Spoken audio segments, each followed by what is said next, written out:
I am here with Paul Street. Hey, Paul. Hey there. Paul is we'll call him a radical writer on the left. Writes for such wonderful outlets as Telesur, Black Agenda Report, Counterpunch, and probably others that I'm not thinking of. But that's usually where I see your. Zenit, lot on Zenit. Yeah, Zenit. Yeah. Z magazine in print. Yeah. Yeah, I guess I have to go there and look. Um, Plus, I do books every few years. yeah, and books. People still read those things, but I guess some people read them, books, Yeah. you know. So I remember books. Yeah. yeah, I have a few. They're sitting there on the Yeah. stand getting dusty, but we have. It's the As unfortunate. we were saying before, if my internet went up to my third floor, I'd be standing looking like a true intellectual, sitting talking to you in front of all my books. That's But what I don't get good reception up that's there. what Robert Reich does. We have to do it like him. Right. He sits on that chair with the books. Right. Real intellectuals talk in front of books. Yeah, yeah, yeah. Anyway, I don't know. I've got my. You see my T-shirt here? Oh, well, there you go. Time for a woman in the White House. Yeah. So First American president. oh, there we go. So First female president. and I would Right. say available at the Now Age Press store when you click on, and you could buy your Jill Stein for President T-shirt, Ah. our original design. So we're going to talk a little bit about Bernie Sanders today. Your piece today in Counterpunch, "Hey Bernie, leave them kids alone," which I enjoyed. Yeah. I can tell you and I are the same age because we laugh at the same things. Yeah. But what Trump is proving. Did an airplane just fly by your house? It's funny because it's so nice out here to have the windows open and it's just I'm in Boca Raton, Florida, where there could be either an airplane or a SWAT team. The other day there was a SWAT team, literally, in my neighborhood, because I guess somebody was trying to steal somebody's Bentley,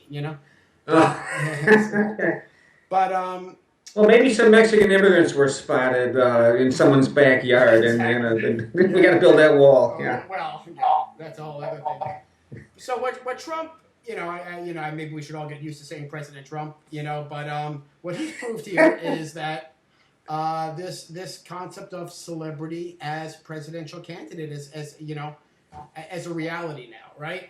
Yeah. I wrote in my piece this week, which you're so vain about the uber kind of wealthy vanity of Ariana Huffington, of how now she's on the board at Uber. There's no conflict there, of course.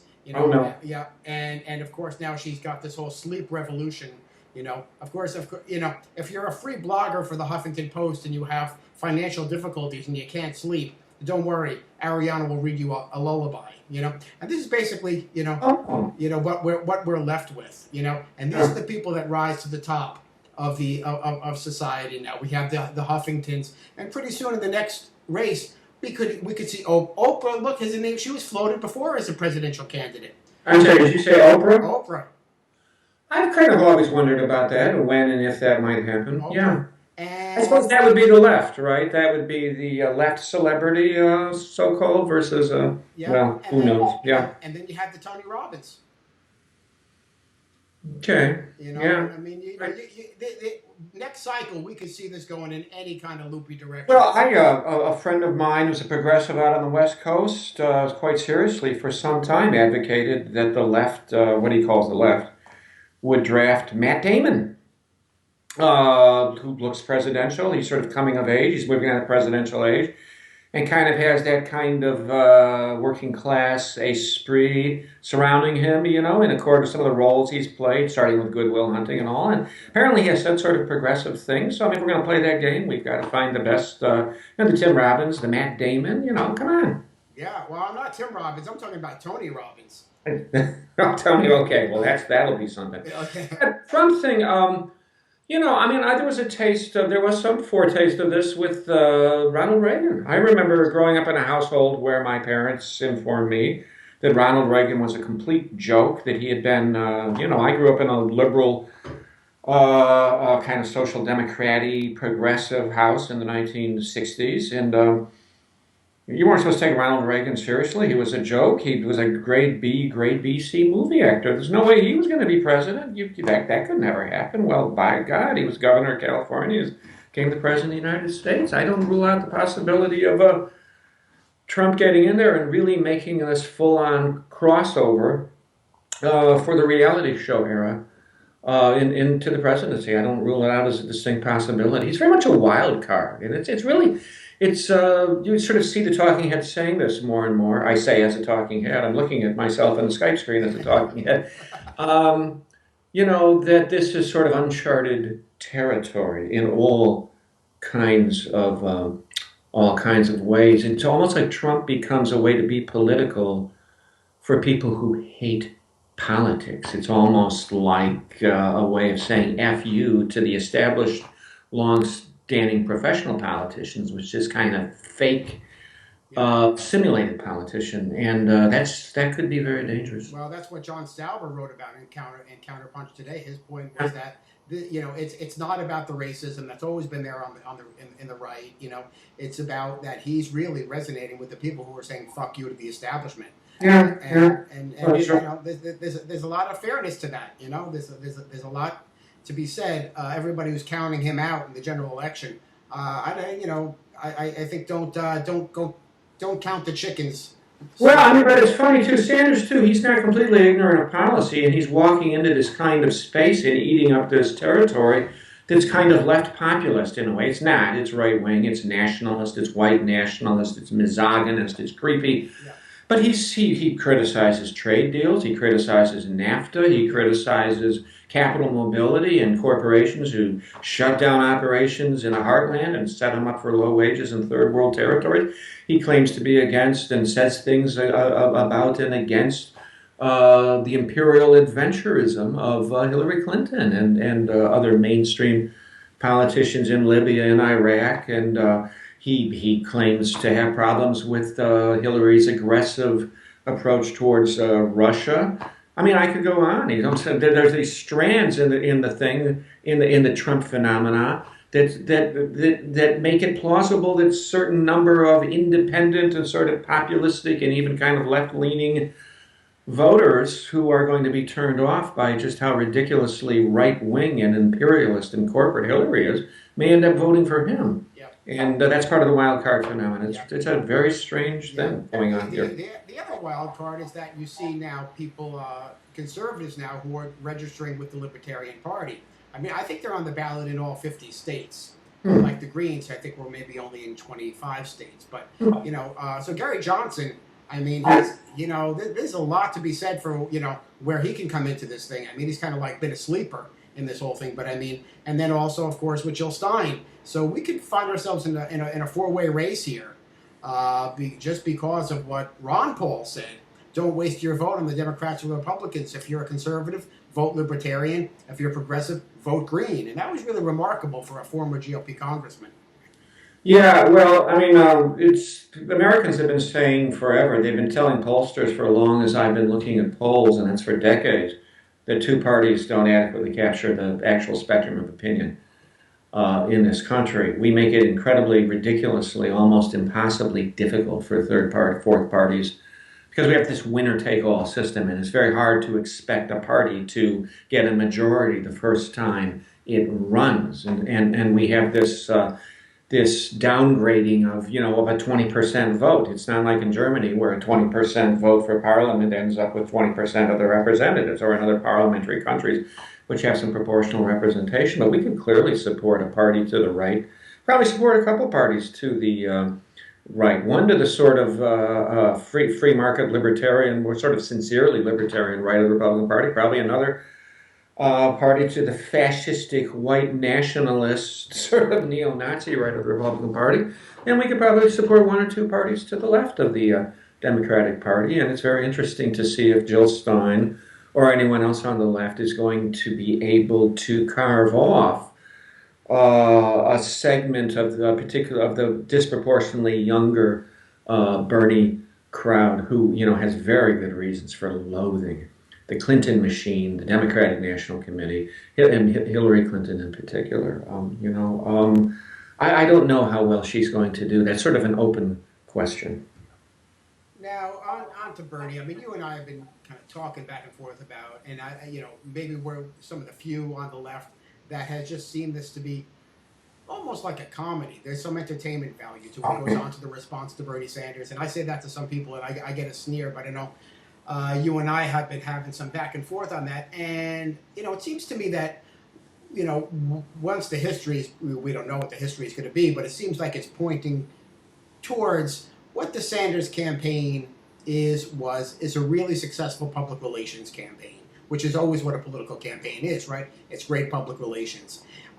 In some strange way, he was at a central casting for the moment, and his advisors were straight out of the Democratic Party. Of course, looking the whole thing is a process to sheepdog, as Bruce Dixon said, to bring the left voters into the Democratic Party fold. And at the same time, I don't know if you saw the story a few weeks ago in the Washington Post, and that how much money, in fact, Ted Devine funneled $4 million of Sanders' campaign money into his own media company to produce the media for this. So I mean, there's people in the campaign who, their job is well done. In the end, a lot of these Sanders supporters are going to be supporting Hillary because the prospect of going with Trump is going to be horrific, and the lesser evilism will win out there, most likely. The second thing is that the political revolution seems to me to be a financial revolution. What they did well is they figured out a way to kind of pull the nickels and the quarters out of the everyday Joe, to the point that they raised as much money as they did. Whether or not that can be duplicated, I'm not so sure, because you already see now it's leveling off now with the prospect of him not really getting the nomination. So whether or not that can be duplicated, it's a duplicatable model, I don't know. But that seems to be the revolution that happened. The lasting revolution is they figured out a clever way to raise money outside of the the sort of system with PACs and wealthy contributors. Yeah. I don't know where you stand on any of that. Well, that's one of the things I didn't anticipate. I knew Bernie was going to be a big phenomenon because he was out here in Iowa City. I mean, in 2014, and I remember the Progressive Democrats of America, which is sort of the left wing of the Democratic Party, along with the Democratic Socialists of America, coming out here and sort of surveying people and calling meetings, and I could see there was a lot of enthusiasm for it. And Sanders came out here, gave a talk over at Perry Light's bookstore, which is about a half a mile west of me. And had a huge response, and I thought to myself, this is going to go very far. I had no idea they were going to be able to raise the amount of money they did in the small contributions. I mean, that's sort of been interesting to watch. They're really, there's two things that have just driven me absolutely crazy about the whole Sanders phenomenon, and it's the second one, which I'll get to in a second, that probably drives me the craziest. The first one is what you sort of alluded to, the sheepdog role, this sort of public relations expansion and rebranding of the Democratic Party. I mean, never underestimate the capacity of the Democratic Party over time to, at the end of the day, always in service to the corporate and the imperial elite, the same puppet masters that control both parties and have for as long as I've been alive. But never underestimate its ability to sort of reinvent itself and to sort of rebrand itself in interesting kinds of, I don't know if you want to call it public relations kinds of ways, to do marketing makeovers and to suck up and internalize and make part of that process of branding over different constituent elements. I mean, for example, the emergence of black democratic urban political machines across the United States in the wake of the civil rights and the Black Power uprisings. Every major American city now just about has a significant sort of black urban political machine, which is in turn part of the background, sort of the history for how an Obama was able to happen, how he could come from Hawaii and go through his Ivy League corporate neoliberal certification and indoctrination process at Columbia and Harvard, and then sort of insert himself into one of these urban black political machines on the south side of Chicago. And it's just fascinating. And of course, this incredible rebranding of the party around race and ethnicity and identity politics, with Obama as the so-called first black president, maybe more accurately described as the first half white president. But apparently now the party can even rebrand itself as the organization in which you supposedly can have a discussion about democratic socialism, in which socialists can actually participate. And leaving aside the fact that Um, Bernie isn't actually a socialist. He's really sort of a New Deal throwback, somewhat socially democratically inclined liberal, you know. But all of that, you know, part of the process of trying to keep particularly young people on board with a Democratic Party that in reality has shifted so far to the right that it isn't even recognizable, you know, to my grandfather and to actual New Deal Democrats, which has been shifting very far to the right over the last 3 or 4 decades. The Clinton Democratic Party might as well have been a sort of Eisenhower-Nixon Republican Party in terms of the Clinton White House might as well have been a sort of moderate Republican White House in terms of social and economic and foreign policy, and much the same thing could be said about the two Obama terms, which have just been militantly, sort of aggressively corporate neo liberal. And, you know, I think the Sanders thing has been very useful in terms of trying to keep young people on board with this very right wing and very imperialist organization, which should have been swept into the dustbin of history, you know, a hell of a long time ago. So that's the one thing that absolutely drives me nuts about this is this sort of you know, and Bernie's said it flat out. He's going to support the eventual Democratic nominee at the end of the process, which is going to be Hillary Clinton.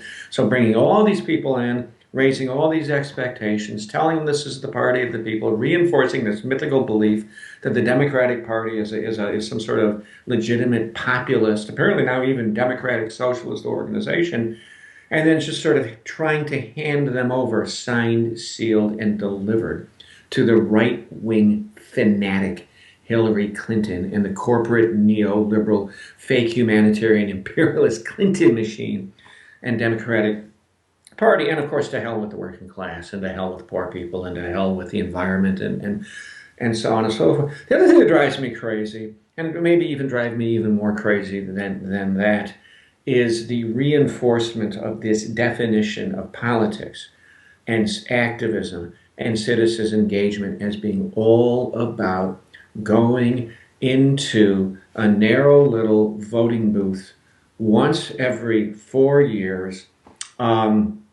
in this seemingly, at the end of this seemingly interminable, I mean, no country does this. No country has a presidential or a prime minister election that goes on for a year. It really goes on. If you live in Iowa or New Hampshire, it goes on for 2 years. In fact, it almost never stops. The minute the election is over, the operatives come right into the states and start it all over again. So it's like this permanent quadrennial extravaganza, telling people that going into these voting booths for 2 minutes once every 4 years is the sum total of meaningful politics. And I live here in Iowa, where they have just set up they did it last year, I believe, a new Air Force drone war base outside Des Moines. We have the most polluted waterways in America. Iowa is not, in fact, just a big flat state. It has all kinds of streams and rivers. It's quite hilly. And the water is hideously polluted because of corporate capitalist agriculture, fence post to fence post with fertilizers, soybeans, and corn.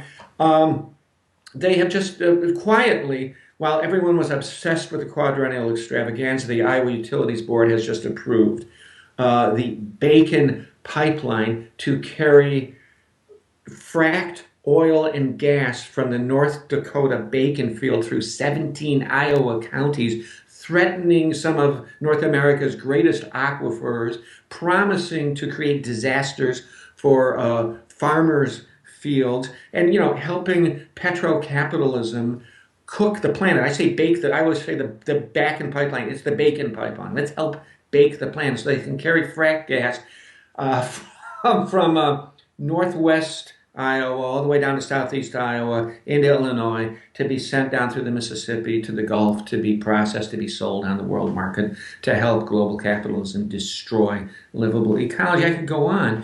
And in Iowa, and all the progressives are just obsessed with Bernie. In fact, I know a kid who worked for the Bill Moyers heralded Citizens for Community Improvement, I think it's called, the Citizen Action Group in Iowa. It's somewhat famous. And he got fired uh, for trying to direct it last year to move it towards direct action against this hideous, horrible pipeline. And what has CCI been focusing on for the last couple of years? Well, a few things, a few things on good issues, but particularly a kind of historic shift into electoral activism. This is the group that invited Bernie to come to Iowa in the first place in 2014, and apparently it's going door to door, or has been in central Iowa, knocking on doors about what? About candidates, about the quadrennial extravaganza, about presidential elections. Well, that's not the main thing that's created progress in American history. It's generally disruption and citizens organizations and workers organizations and organizational capacity, day to day, every day, beneath and beyond quadrennial extravaganzas and other constitutionally appointed time staggered elections, the outcomes of which we really don't have all that much influence on. It's pretty much outside our sphere of influence. What is not outside of our sphere of influence, and what we do have capacity for, is to build and rebuild and expand institutional capacity, organizational capacity to fight on issues. We need to focus on issues, not candidates and parties so much, in my opinion. I'm much more interested in social, popular grass movement buildings and issues than I am with candidates, major parties. Well, in that vein, you're writing your piece today. Now it's progressive electoralists to sit back and let others pick up the ball. That's what you're getting at there. In other words, these organizations, you name them, move-ons and all the big sort of left institutions that are designed to corral people into the Democratic Party and make it about elections. It's time for them to kind of like take a back seat to people who are active in another way. And what other way are you suggesting? Well, I mean, first of all, I mean, one of the sick part of these things is they don't want to just they don't want to just pour massive amounts of energy and emotional investment and ideological focus onto the elections once every 4 years. After the elections are over, they still want to be in charge of what they call social movements. They still want to be the people, doing the social movements. They still want to be in charge of direct action. And so there's all this talk now. I mean, one of the things you're going to hear from the Bernie people now, okay, Bernie's flamed out. He's finally burned out, because they have to justify themselves right now. Because it's just going to be hideous. It's going to be disgusting. I mean, they've got to hand all these people over to this sociopathological arch corporatist war hawk named Hillary Clinton. So they have to come up with these various justifications. And one is, of course, well, we helped move her rhetoric, to the left. Okay, fine. So for purposes of the election, she had to stand down and pretend to not be for the Trans-Pacific Partnership. And she had to say at every campaign speech that the deck is stacked for rich people against poor people. And she had to pretend like she cares about that, like she hates that, like she's going to do something about it. That's nice. Guess what? U.S. Chamber of Commerce is already on board saying, oh, we're going to get the Trans-Pacific Partnership, this arch-corporatist so-called free trade. We're going to get that through, even if Hillary's in. She just has to say this shit. She just has to say this stuff, purposes to get elected. That's what her Wall Street funders say. There was a piece in Politico last year. She just has to say this stuff. You don't push a dyed-in-the-wool Ivy League, top of the Ivy League certified arch-corporatist like Hillary Clinton, or for that matter, Barack Obama. You don't actually push them to the left. You only might push their campaign rhetoric a little bit to the left during the primary season, in accord with what Christopher Hitchens once called the essence of American politics, the manipulation of populism by elitism. The other thing they say is, well, we're going to fight for the Democratic Party platform. We're going to fight for a progressive party platform at the Democratic National Convention in Philadelphia, this summer. That's a joke. Nobody cares about the Democratic Party or the Republican Party platform. Major party platforms are a joke. Elected officials pay absolutely no attention to them. Presidents pay no attention to them. And the third thing they say is, well, Bernie is organizing and developing a social movement. He gets it. He gets the Howard Zinn, Noam Chomsky point about the need for grassroots rank and file organization beneath and beyond the extravaganzas. And as a result, and as proof of that, Bernie is calling a 2 day, like you can build a social movement in 2 days, right? He's calling a 2 day People's Summit after the last primary, the big, enchilada in California, and before the Democratic National Convention, and there we will, pull it all together to build the people's. Well, it's all going to be about the platform. It's not going to be about a through thick and thin day to day rank and file organizational social movement that lives on. It's going to be very much about sending out the elite coordinated, enunciated talking points on the irrelevant Democratic Party platform, and it's going to be about rallying everybody to think that there's some like meaningful social movement wonderfulness about getting behind, Hillary. And I mean, a lot of the same groups that are involved in there. Who are we talking about here? We're talking about Move On, 350.org, AFL-CIO, Change to Win, Sierra Club, the same sort of long-standing DC-based NGO foundation network of elite educated, upper middle class, white know-it-all, left liberals, pretending sometimes to be radicals and pretending to be militant. And people want to know about what that's really all about. There was a piece by Aaron Gupta and Counterpunch a couple of weeks back called Democracy Sleepwalking. And it was this sort of frontline, really sort of bitter, clever and incisive, critical, somewhat appreciative, but mostly critical take on these days of action that were recently held in Washington, D.C. in the name of, I think they're called Democracy Awakening events. And it was basically these groups and their staffers and sort of retirees trying to get arrested. Some of them did get arrested and, sort of staging, sort of mock, radical direct actions in the streets of Washington, D.C. and making grandiose analogies between what they're doing and great civil rights movement moments like, the Selma Bridge marches in 1965 or the March on Washington in 1963 and analogizing themselves with, the great Seattle protests in 1999 or with Occupy in 2011.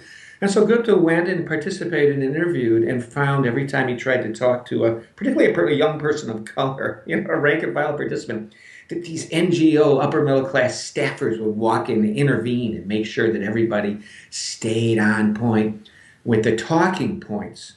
And if the person he's trying to interview didn't know how to or want to stay on with his talking points, the communications officers, of the NGOs would point him over to somebody a little whiter and a little more middle class who could really, who really knew the party line. And the party line was basically campaign finance reform and voter access, and increasing voter registration and all.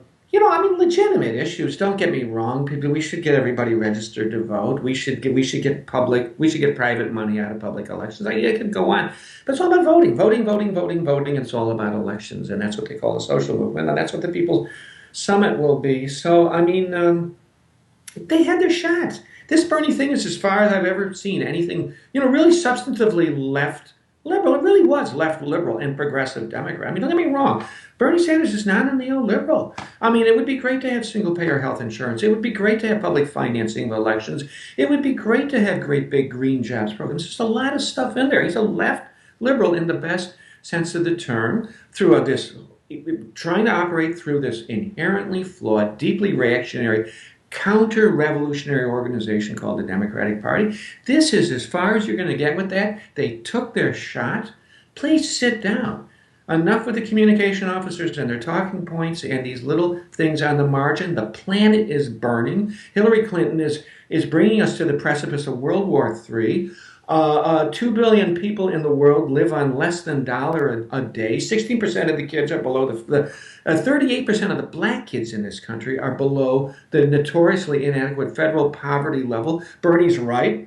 1% of the population owns more than 90% of the wealth. Guess what? That's what capitalism does. Capitalism destroys life on earth. Capitalism distributes all the wealth and the power upwards. Enough. And the Democratic Party is never going to change that. Enough. You had your shot. Sit down. Let actual serious radicals who mean it when they talk about socialism, who mean it when they say they're against inequality of wealth, not just income, and who mean it when they're serious about getting rid of the dictatorship, the unelected dictatorships of capital and empire. You know, the evil twins, capitalism and imperialism. People who really want to take those things on need to move to the fore, and ultimately that's on us.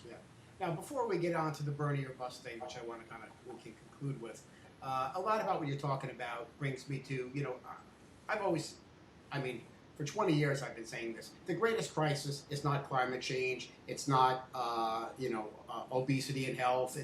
It's discernment. It's like, people don't know what to do with the information that comes to them. And how do they make these decisions? Because they don't, like modern people, particularly modern Americans, don't know anymore. And to me, the best evidence is that we don't know what food is anymore. We've talked about this. People don't know what food is anymore. If you don't know what food is anymore, how are you going to, all these other things are like way down the line. If you don't know the difference between a processed piece of crap in a can or a box and actual food that comes out of your garden or you prepare yourself, how can we expect people to make more nuanced decisions, to know that what they're not doing is being, herded into some sort of, and they're being manipulated?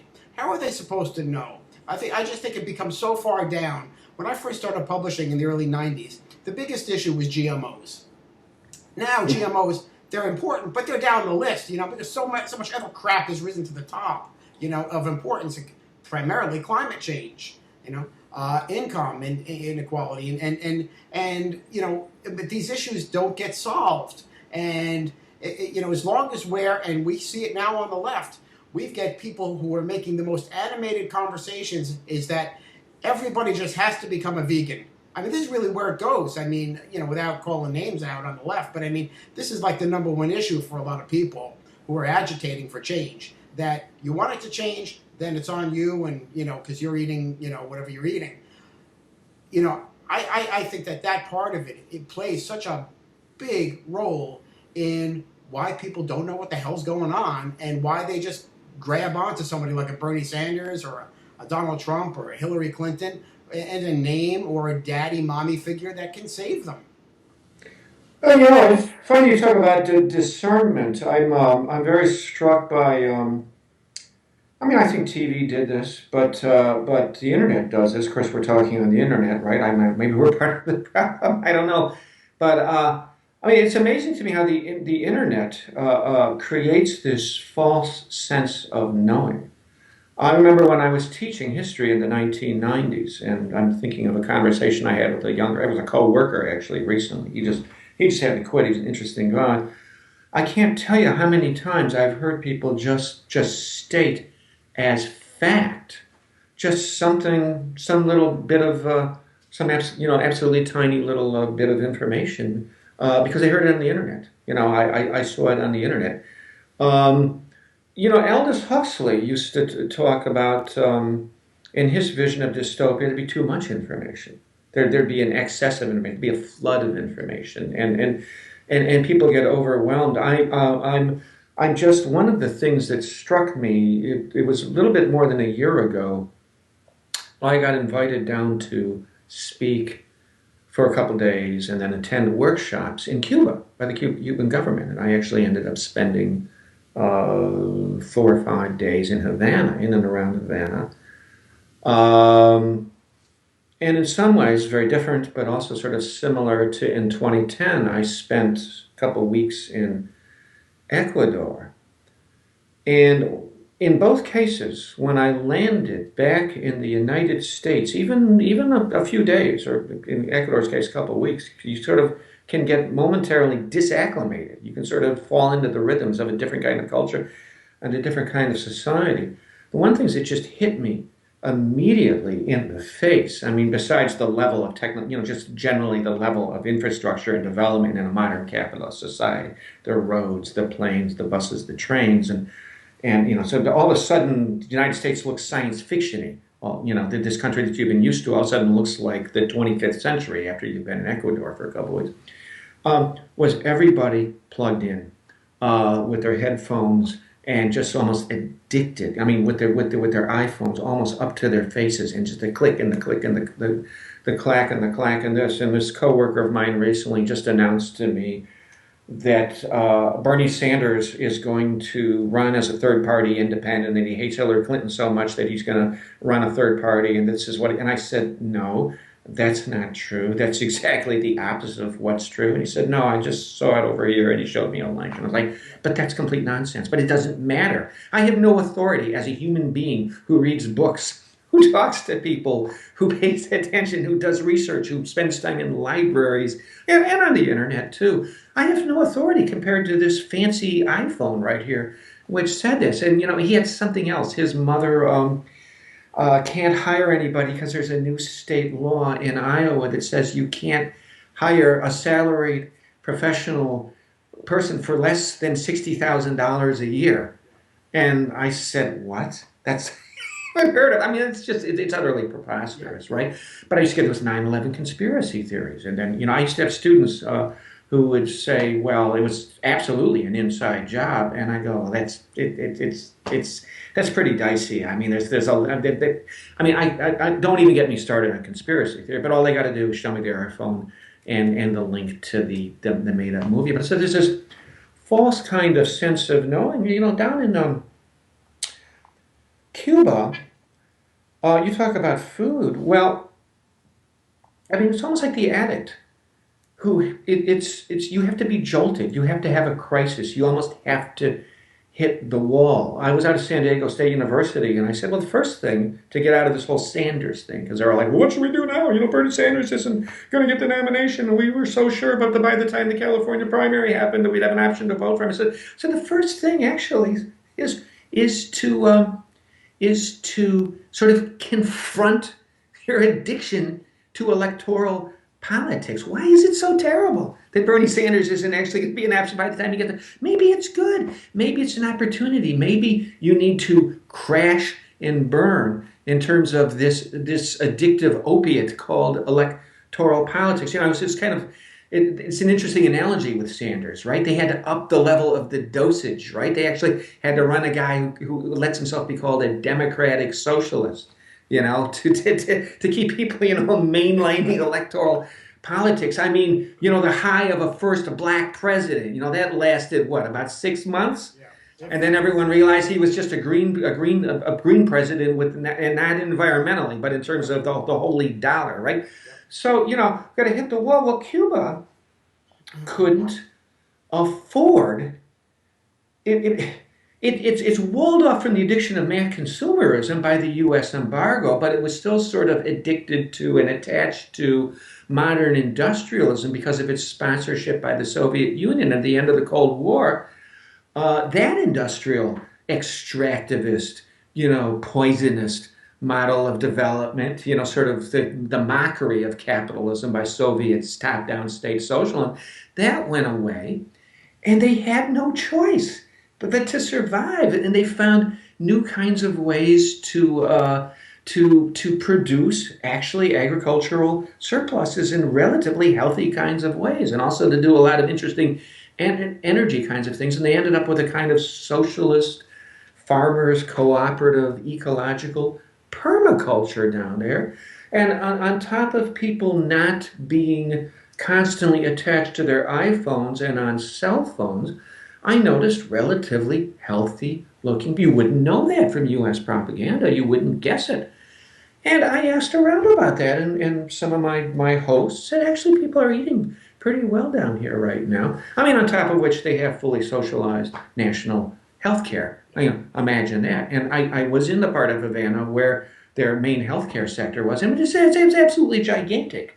I mean, their healthcare sector as a sort of driving part of their economy is sort of on par with what the Pentagon system of mass murder is for the United States. So it's this huge complex. And so, I mean, they hit a kind of wall. So, I mean, people before people clean up their act, they've got to hit the wall. Well, So it's true with food. It's true with politics. yeah, it's interesting what you say, though. I mean, in Cuba, my sense is that the average person has a more direct experience to the agricultural Yeah. experience than the average modern American. And it's Or that, even back in the day, of course, it was all focused on sugar, right? yeah, But it used to be this big part of the national ideology that everyone's going to have to go out and work in the sugar fields. So there was a quantity that Fidel would put every year, and we've got to get a certain. But I mean, you go out and work, and even people in Havana had to go spend some time working in the fields. You bet. yeah. So I mean, I think that the discernment here, like people don't know what food is they don't know how it comes to them. I mean, I think that that's been the biggest crime that we went from 100 years ago that maybe half the people worked in agriculture, now maybe like 1 or 2%, and most of those aren't white people anyway. Well, and that's why one of the most exciting and interesting, and hopeful things that you see is finding out that in these kind of, it's almost an analogy with Cuba sort of hitting the wall and sort of being exited from the system, is this growth of urban permacultural, ecological farming. Some of which is probably sort of boutique and yuppie-ish. I mean, don't get me wrong, but there's some sort of really legitimate, sort of popular agriculture movements in Detroit right now, in these cities that have been completely abandoned by capital. I mean, and it's sort of, it's, I had a friend out at Grinnell College who used to say to me that really the left issue is going to have to become survival. I mean, literally, how to manufacture our own survival, and at the most basic level, and that's food. I don't think we have any idea how much revolutionary potential there is in the very soil that we sit atop of. Millions of Americans live in these, white middle class Americans live in these subdivisions, where the topsoil was systematically swept off of it so that they could build modern day Levittown's, and I suppose swept away and put somewhere so it could be sold back to, they can buy it back and try and do, grow some tomatoes and broccoli in their backyards. I mean, my God, Iowa, the state of Iowa, fence post to fence post for soybeans and corn, most of which is raised to feed animals. A proportion of it goes to ethanol too in Iowa. It's a big ethanol is a huge cash crop here. So much rich black earth. We could all be easily feeding ourselves healthily, locally, without shipping it all over. The notion of people in Iowa, Nebraska, and Illinois, buying half of their food from California, which is in the middle of a hideous drought anyway, thanks to climate change. It's just preposterous. Yeah.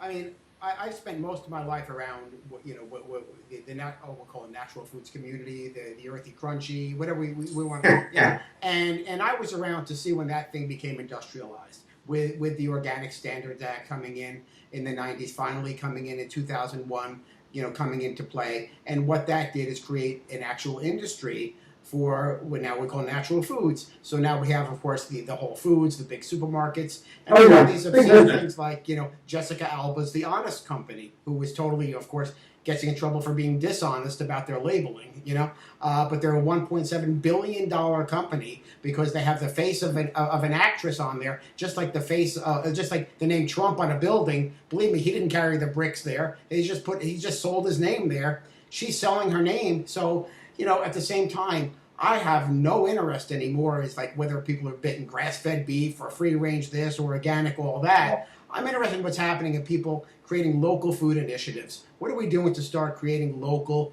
growing initiatives and breaking off this whole system, again, addicted to, like you say, to this industrial food chain? Because it's no different. I mean, there's been no growth in organic agriculture in the United States since the enaction of this USDA Act. So now we have organic produce coming from Mexico, coming from Europe, coming from South America, all in, of course, when you go to Whole Foods, you have to be a detective to find the actual organic things. Save for the big signs that say organic, on the wall. Oh, yeah. But it's all greenwashing. Yeah, it's greenwashing. It's a joke, right? And there are people in Iowa buying pork from North Carolina, Yeah. Yeah, and now it's the only Ellie? Yeah. it's the only growing segment of the food industry right now. So every jackass looking to make a dollar, how, Well, the company, the last time I talked to you, I was couldn't remember the company. The company here in Iowa City is fascinating. It's called Lucky's. oh yeah, And it's, have you ever heard of Lucky's? I they don't know just if they made opened it out at your they part of just the opened country. down here. We haven't been yet, but I was told to go check it out. Oh, they're a disaster, and they're 2 miles south of me. And I did since I talked to you, I did a little background research on them, and they started off as kind of a hippie-ish, actually legitimate sort of organic local foods co-op type of thing. And where else? Boulder, Colorado. Yep.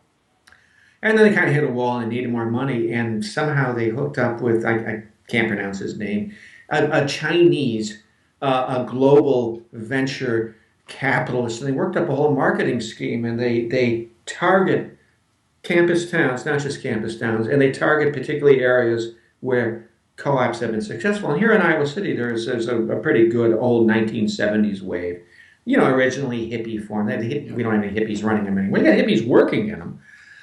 New Pie Co-op, which is a pretty big outfit and does pretty well. In part, and it's able to do well because it doesn't have Whole Foods to compete with.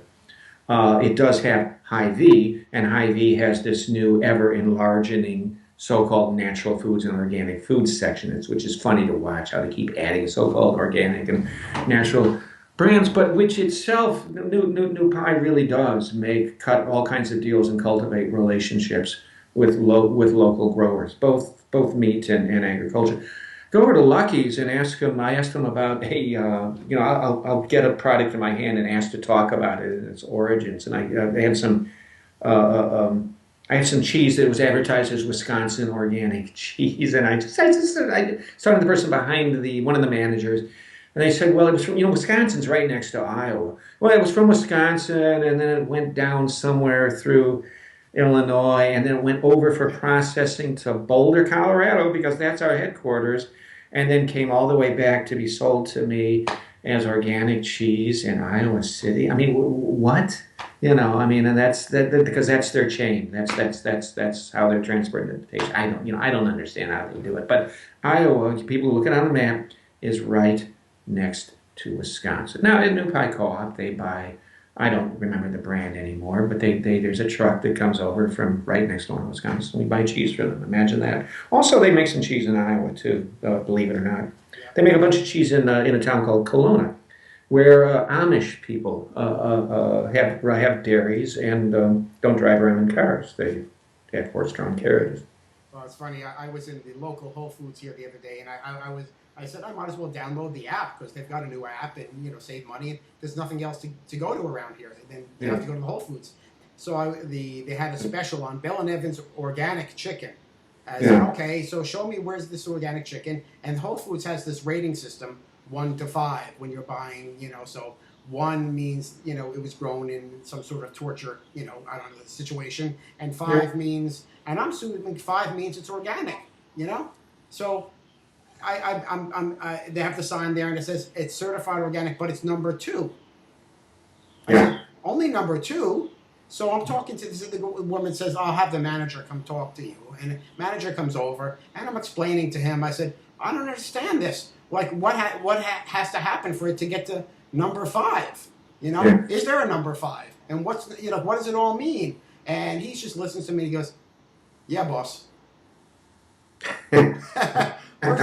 Well, so the problem with the real organic foods around here, and I'm sure you hear the same thing in Ann Arbor or Madison, Wisconsin, is the cost. And a lot of the working class lefties that I know around city or campus town, left wing, left leaning, Bernie supporting custodians will say, and they're not completely wrong, is that they'll go out to Costco and buy in bulk, or they'll go out and try Lucky's, or they'll go to the organic section of the Hy-Vee before they'll go to the New Pie, because the prices at the Natural Food Store are just absolutely through the roof. I mean, once upon a time when those co-ops came in the 70s, their hippie New Left founders talked about cheap food for the poor and for the working class, and those people are just long gone. So, I mean, one of the incentives to really get on board with producing more local produce would be, among other things, to bring the price down and bring it back in. And so, and you know, and the co-ops here, and I've been in the Willie Street co-op. I know all about the co-ops in Madison. I've been in a couple of co-ops in you know, your campus town America. Always been just sort of inevitably sort of always around where I'm in a town, I'll end up at its co-op, and you can just see all the Barack Obama. And now Bernie Sanders bumper stickers on the back of the Volvos and the Priuses that are parked in lots of these places. And for working class people, you know, these natural foods things are sort of badges of upper middle class status for good reasons. Yeah. Now there is a way to shop in these places and watch for their sales, and you'll see people in there that you'll only see on sales days or sales items. But it's not good enough. We need to do better. So to wrap, to get back to the beginning, Bernie or bust. Yeah. You know, there's this movement now that the Bernie or bust thing, and I mean, talk about. Oh. I mean, I said to you before that I mean, I want to. I mean, to me, this is all a musical. Bernie Sanders superstar, and Bernie or bust might be the third or the fourth act here. You know, in this. But I mean, it doesn't. To me, it doesn't get more theatrical and comical than what we have here. Is people saying now, you know, like. He's our daddy, and we're going to stick with daddy even if daddy says no. You know, like, what happens now? Well, I mean, Bernie or bust, what is bust? Is bust vote for somebody else after, but Bernie or bust, does it mean reject Bernie when Bernie tells everyone as promised that you must line up behind this right-wing fanatic named Hillary Clinton? Does that bust the relationship with daddy? I mean, I don't know. Does Bernie or bust mean I think he's going to himself run as an independent? He swore from the beginning and from early on that he wasn't going to ever do that. I know that the socialist alternative Seattle City Councilwoman Kashama Sawant, my cell phone, which I'm tossing 10 feet over that way. I think you're going to hear it in the video feed. I know that Kashama Sawant, who's a very intelligent and interesting and smart left-wing Marxist city councilwoman in Seattle, has said that she's called for Bernie to convoke a meeting for a third party movement to set up a new left wing party of the 99%. She's too smart to not know that he said from day one that he would never do that. That would be Ralph Nader, and that he would never be Ralph Nader. He won't be a spoiler. He just went on CBS. I love the title of the show, Face the Nation. I always think it should be called, you know, something else, but it can still start with the first word and still the F. So he went on Face the Nation to say flat out that, of course, the Democratic Party has to, unify. His whole campaign, if he'd really, there's so many ways Bernie didn't really, even within the context of the Democratic Party, didn't really seriously contest the nomination. We don't have time for me to go through all of those, but if he really meant business, you know, he could have done it. So, you know, so he's not doing that. I think in Kashami Sawant's case, it's sort of a tactical move. It's kind of smart. She says, if he doesn't do it, then we have to do it. And she knows damn well he's not going to do it. And then it sort of creates a way of saying, well, we tried. You know, it creates a way of trying to sort of get the Bernie kids, and it is disproportionately kids, to sort of come over without offending them too much. You got to be able to say, well, first we asked him to do it, and now we will. But he's not.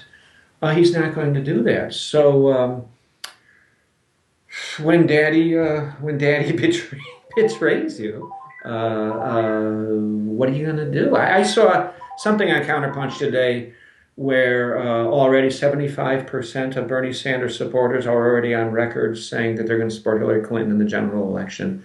So that's 25%. That's a quarter that won't. And he insisted that before all the branding process is over, before all the extravaganza plays out at the convention and all the videos and the ads come out, that it'll go up to 95%. I think that's probably too high. I've met a lot of Bernie kids, and they have some very good and left and serious reasons By the way, I don't blame particularly younger Bernie voters for getting on board with the Sanders thing this time. My main problem is with the older Bernie bros and the older Sanders nieces. They've been through this quadrennial fake progressive drill before again and again. First timers, they need to go through the process and to see what the Democratic Party is really all about. And some of them are really left. They really are. Not because of Bernie. I don't know why so many lefties give Sanders all this credit as if he somehow magically produced millions of young democratic socialists and progressives in this country. He didn't do that. Capitalism did that. The horrors of global capitalism did that. And the job market that these kids are facing did. That's what did that. But I don't think it's going to be 95% of all the Sanders people. I think it'd be much more, probably closer to like 80. Who knows? I mean, the numbers are irrelevant now. And so there's going to be a bunch of people there, those Bernie busters, are going to be interesting. It's going to be interesting to see. I don't know if it means going over to Jill Stein or if it means being sort of committed to a kind of Howard Zinni politics of, who's sitting in the streets instead of who's sitting in the White House, and into social movements and into direct action. I mean, this goddamn 2016 spectacle is shaping up as a contest between the two most hated people in America, Donald Trump and Hillary Clinton. We hate them. I mean, American people hate them. We loathe them. This is what the ruling class is giving us as a choice and calling a democracy. This is our so-called input into making policy in this country. Are you kidding me? An arch-corporatist, right-wing fanatic war hawk named Hillary Clinton and a reality show misogynist, white nationalist, uber narcissist named Donald Trump. This is the choice you're giving? That seems like a call to revolution to me. I mean, let's not even bother with the third parties and everything. Let's just hit the streets. Let's tear up some voting booths. Let's burn this thing down. It's insane. I mean, it's like they're daring us to boycott this thing and to say screw the whole system. And by the way, during or after the revolution, let's have a constitutional convention. Let's just have a constitutional amendment to get rid of Citizens United, or to take private money out of politics. Let's have an entirely new charter of governance that operate out of the assumption that popular sovereignty would be a good thing. Popular sovereignty was the U.S. founders' ultimate nightmare, and they crafted a document brilliantly structured so as to keep democracy at bay. I don't want just one amendment or two amendments. I want a whole new charter. Other countries do it all the time. We are absurdly in love with this parchment drafted by aristo-Republicans, small r Republicans, merchant capitalists and slave owners wearing powdered wigs, subscribing to the doctrines of Thomas Hobbes and John Locke in the 18th century, for whom the propertyless masses were a nightmare, and property rights were sacrosanct. Why do we worship this thing? They're like, we think they're gods or something like that. So, I mean, I'm an advocate for revolution. If you look at what's going on ecologically and environmentally, we're running out of time. I mean, the catastrophe is already underway. So, I sound like a raving lunatic, but that's fine. It's okay. No, I think this kind of lunatic is what we need. I think what we're looking at on the screens is a lot more frightening. You just talk about insane, and that's what we're presented with again. Well, and since you mentioned insanity, I mean, Donald Trump, I understand, has studied the speeches and the films of Adolf Hitler, and does seem to be channeling a lot of kind of fascistic themes. And you can count on liberals and democratic intellectuals to be hitting on that point again and again, and to be calling Trump a fascist. And it's really going to be the race in the hole for scaring the hell out of everybody into voting for Hillary Clinton. And I'm going to understand some of that, though at the end of the day, I don't see the actual social and political movement that really could legitimately be called fascism in connection with Trump, except on the margins of it. But watch out for that. We're going to be told again and again and again that Trump represents real, actual fascism, and that we have no choice but to vote for Hillary to block him. He is a little crazy. Yep. So no doubt about it. Well, we will talk again soon. And I'm sure the story is going to change and thicken, and it's going to and we'll be up to either the end of the Bernie Sanders Superstar musical and onto it to something else. But it'll be interesting. I think the curtain's already starting to come down on the musical. So Good. All right, we'll see. Talk soon. You bet. Bye bye. Bye.